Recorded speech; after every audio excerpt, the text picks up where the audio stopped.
Good morning दोस्तों, मैं अभिजीत। सभी लोगों को स्वागत है हमारे इस यूट्यूब चैनल अभिजीत भगत पर।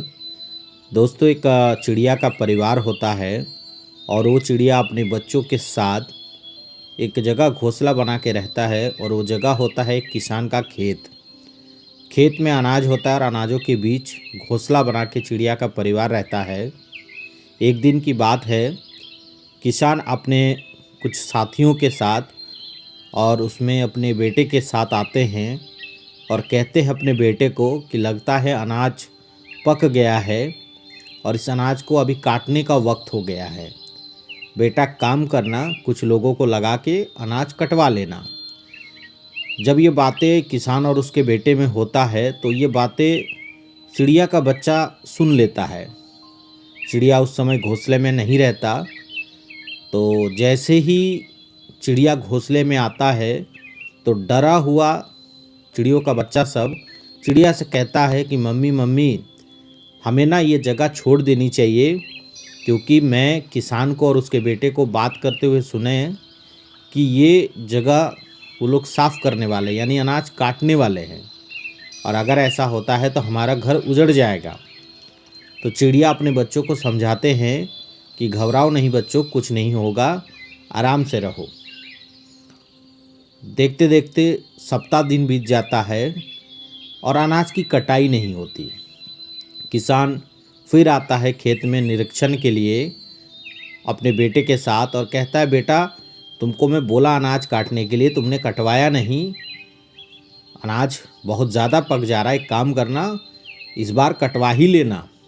उसका बेटा कहता है कि पापा आप मजदूर ढूंढ रहे हैं, मिल नहीं रहा, जैसे मिलता है तो अनाज कटवा लेंगे, सोमवार को एकदम कटवा ही लेंगे। ये बात फिर चिड़िया का बच्चा सब सुनता है। चिड़िया रहता नहीं है घोंसले में उस टाइम। जब शाम को चिड़िया आता है घर पे तो अब के बार बच्चे लोग और ज़्यादा डरे होते हैं और कहते हैं अपने चिड़िया से, अपनी मम्मी से कि मम्मी मम्मी, फिर किसान लोग आए थे और हो सके अब के बार 100% अनाज कट ही जाएगा और हमारा घर उजड़ जाएगा, हमें ये जगह छोड़ देनी चाहिए। चिड़िया फिर कहता है अपने बच्चों को कि कोई बात नहीं बच्चा, घबराइए नहीं आप लोग, कुछ नहीं होगा, हम हैं आप लोगों के साथ।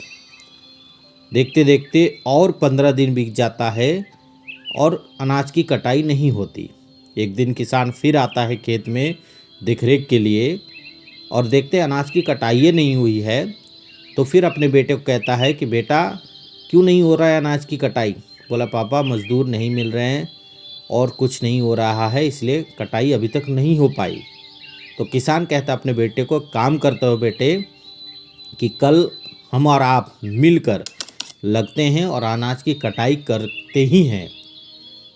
ये बात चिड़ियों का बच्चा सब सुनता है और जैसे ही शाम को चिड़िया घर वापस आती है अपने घोंसले पे, तो उसके बच्चे लोग ये कहते हैं अपनी मम्मी को कि मम्मी मम्मी, अब की बार तो 100% कल से कटाई चालू हो जाएगी, क्योंकि अब किसान बोला है कि खुद वो लगने वाला है कल से। तब चिड़िया कहता है अपने बच्चे को कि कोई बात नहीं बेटा, हम लोग एक नया आशियाना ढूंढ लिए हैं और सही है कि कल कटाई होगा ही होगा, क्योंकि अब किसान खुद लगेगा। तो चलो हम लोग चलते हैं उस नए आशियाने पे। और चिड़िया अपने बच्चों को लेकर उस नए आशियाने पे उड़ के चले जाते हैं और अगले दिन किसान आता है और अपनी अनाज की कटाई कर लेता है। दोस्तों, इस कहानी का सारांश ये है कि जब तक वो किसान दूसरे पे डिपेंड था कि मज़दूर कटाई करेगा, चाहे उसका बेटा इस काम को जिम्मेदारी लिया है तो पूरा करेगा, तब तक 10 दिन बीत गया, 15 दिन बीत गया, लगभग टोटल मिला के महीना दिन बीत गया, लेकिन कटाई नहीं हो पाई। लेकिन जब किसान खुद लगा कि नहीं, अब मुझे ही लगना चाहिए और कल से एकदम कटाई करनी ही करनी है, तो उसने उस काम को अंजाम तक पहुंचाया। तो इसका सारांश ये है दोस्तों कि जब तक हम दूसरे पर आश्रित रहते हैं कोई चीज़ को लेकर, तो वो काम विलम्ब होने का संभावना ज़्यादा रहता है। लेकिन जब किसी काम की जिम्मेदारी हम खुद अपने ऊपर लेते हैं कि ये काम मुझे फलना वक्त तक कंप्लीट करना है, तो वो काम 110% उस वक्त तक कंप्लीट हो ही जाती है। तो अपने काम की जिम्मेदारी अपने स्वयं लीजिए, दूसरे पर डिपेंड ना रहे। अगर ऐसा करते हैं तो आपका काम विलंब होगा। उम्मीद करते हैं दोस्तों ये कहानी आपको अच्छा लगा होगा। अगर अच्छा लगा है तो कमेंट करके ज़रूर बताएं। साथ ही साथ हमारे इस चैनल अभिजीत भगत को सब्सक्राइब करें इस तरह के अनमोल कहानियों के लिए। बेल आइकन को प्रेस करें ताकि नोटिफिकेशन सबसे पहले आप तक पहुंचे। थैंक यू दोस्तों।